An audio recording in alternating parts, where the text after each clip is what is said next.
പഠിക്കേണ്ട ഒരു കാര്യമാണ്. രാത്രി ഭക്ഷണം മഗ്രിബ് ഇശാഇന്റെ ഇടയിൽ കഴിക്കണം. നോമ്പില്ലെങ്കിൽ മഗ്രിബിന്റെ തൊട്ട് മുമ്പ് കഴിക്കുക.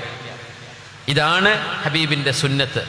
തങ്ങളുടെ ചര്യ അതാണ്. സാന്ദർഭികമായിട്ട് പറയാൻ 10 മണിക്കൊരു നാസ്ത, 10 മണിക്കൊരു ഫുഡ്, ആ പരിപാടി ഒന്ന് ശരീരത്തിന് കേടാണ്. നമ്മുടെ വയർ വിശ്രമിച്ചെങ്കിലേ ശരീരത്തിന് വിശ്രമിക്കാൻ പറ്റൂ.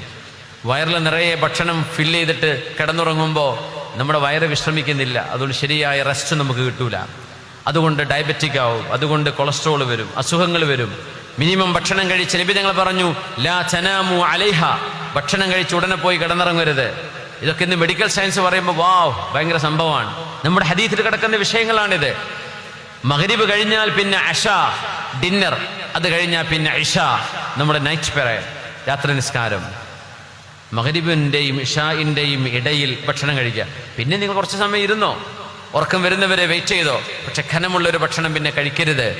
ഇതാണ് ഹബീബിന്റെ ചര്യ. നമ്മുടെ അറബി കോളേജുകളിലും നമ്മുടെ ദർസുകളിലുമൊക്കെ മുതഅല്ലിമീങ്ങൾ അടക്കം അങ്ങനെ ശീലിച്ചു വരണം. രാത്രി ഇഷാവും കഴിഞ്ഞു പോയി ഭക്ഷണം കഴിക്കുന്നതിന് പകരം നേരത്തെ ഒന്നുകിൽ മഗ്രിബിന്റെ തൊട്ട് മുമ്പ്, മഗ്രിബ് കഴിഞ്ഞ ഉടനെ ഇഷാഇന്റെ അല്ലെങ്കിൽ ഇഷാ കഴിഞ്ഞ തൊട്ട് ഉടനെ. ഇഷാ മഗ്രിബിന്റെ ഇടയിലാണ് ഇതിന്റെ സമയം. പിന്നെ സൗകര്യക്കുറവുണ്ട്, അതിനനുസരിച്ച് ചെയ്യാം. പക്ഷേ നബിയുടെ ചര്യ ഇഷാ മഗ്രിബിന്റെ ഇടയിലാണ് സ്വല്ലല്ലാഹു അലൈഹി വസല്ലം.